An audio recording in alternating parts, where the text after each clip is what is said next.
If you are a self-taught guitar player and you're not working on the 5 pillars of fundamental guitar progress every single day, you will get stuck on your guitar journey at one point. Maybe you know what I'm talking about. You're always playing the same riffs and licks. You do practice guitar, but you don't really see any significant progress. And most of the time you don't really know what you're doing on the instrument. So to help you out as much as I can, I want to give you a practice roadmap with this video, starting with the first pillar called tempo and timing. Now I know what you might be thinking when you hear the term timing. You probably want to click away from this video already because you know everything about it. You're already practicing to a metronome. You already know what quarter notes, eighth notes or triplets are. So there's not much more to learn and practice here, right? Wrong. In my Guitar Academy on Patreon, I had the honor of personally coaching around 40,000 guitar players already. And I'm not making this up. In around 90% of the cases when I check out students' practice videos, I often see a pretty good picking technique, alternate picking especially. Probably because I post a lot of picking workouts and even full online courses on picking on Patreon. But in their practice videos, most students sound like this. Let's see if you can find the mistake.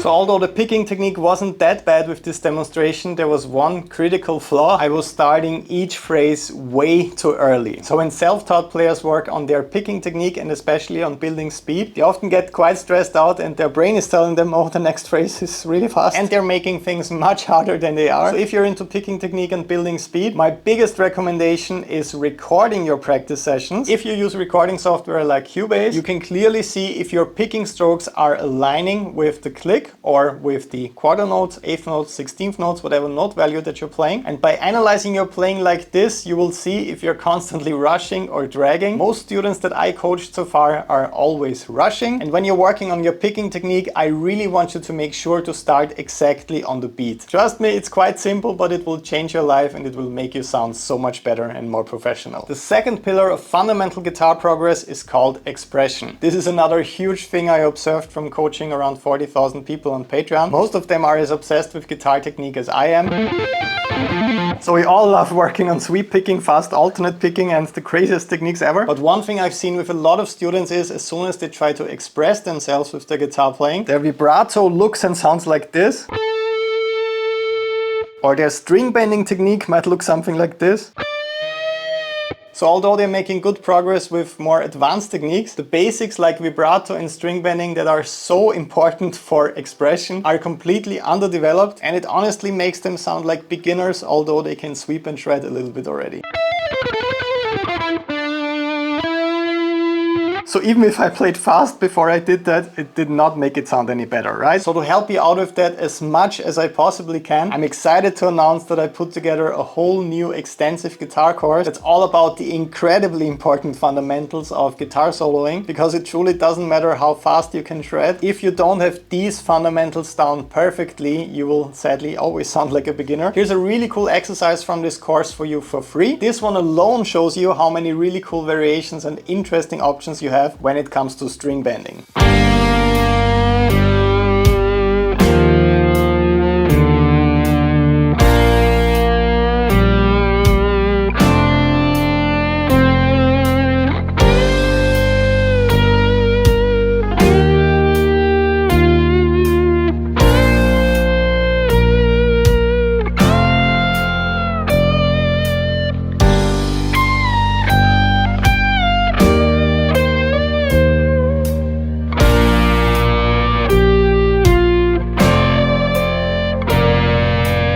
Third pillar, and what might be the most important one, is simply called note choices. And what that means is actively thinking about which note you're playing over which chord, which is extremely important when it comes to writing guitar solos or improvising.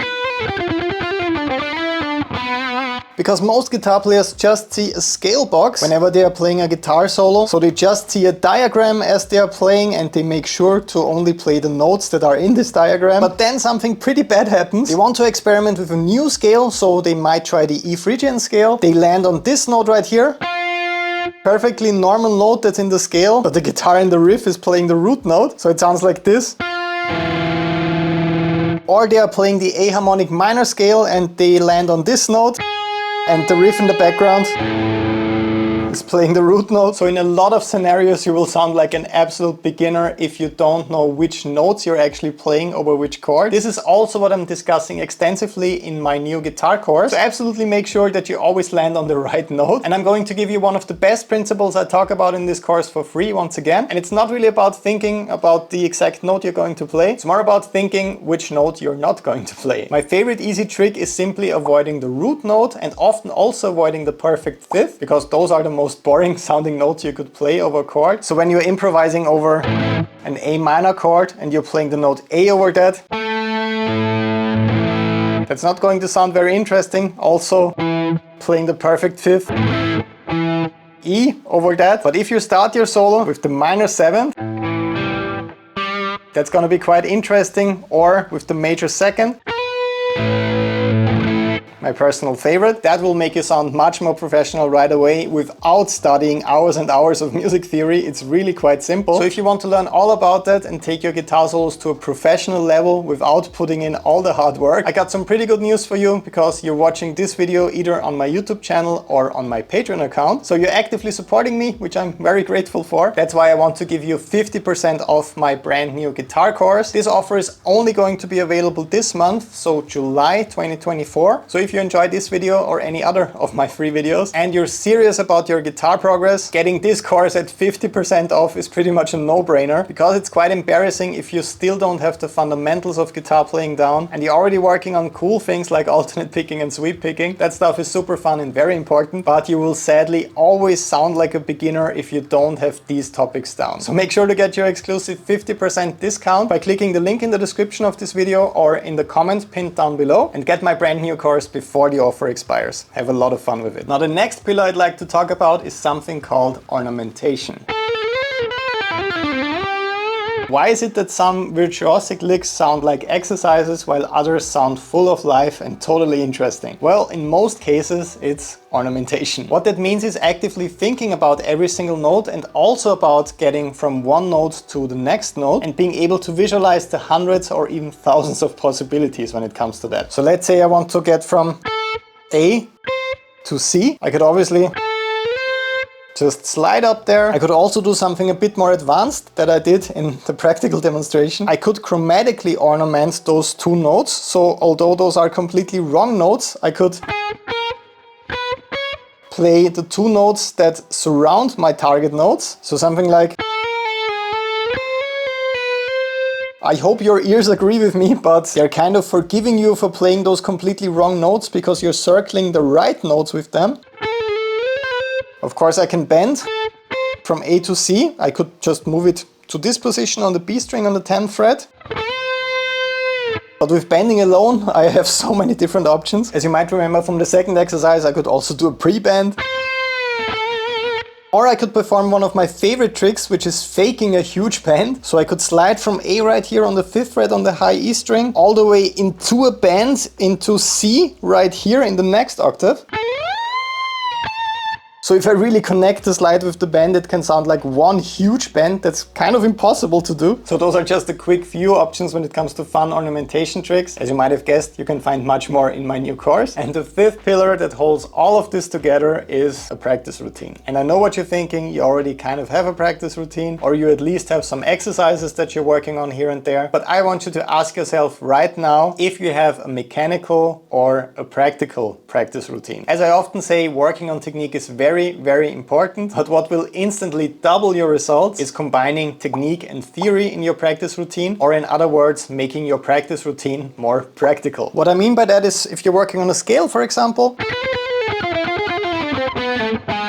are you just memorizing one single pattern, turning it into a picking exercise? Or are you actively thinking about what notes you are playing and how you could use that knowledge to improvise over a chord, for example? Or are you only working on your technical side of playing? Or are you combining those techniques interestingly with expressive playing styles in your routine? So having a daily practice routine that not just mechanically makes you better at certain topics, but practically turns you into a better and better overall guitar player is the final secret to extreme progress on the instrument. And you guessed it, that's exactly what I'm offering with this new course. It's basically a step-by-step guide that you can follow that will take you from the very easy fundamentals of each of those very important topics all the way to fun, practical workout etudes that you can play along to. As always, you get guitar profiles, backing tracks, play along videos, tabs, absolutely everything you need to make the most amount of progress in the shortest amount of time possible. So if you're serious about your guitar progress, get my new course right now. You get 50% off because you're so kind to support me on YouTube and especially on Patreon. Thank you so much for that. You can find all the links below. Enjoy the course. Have an awesome day. Greetings from Vienna and bye bye.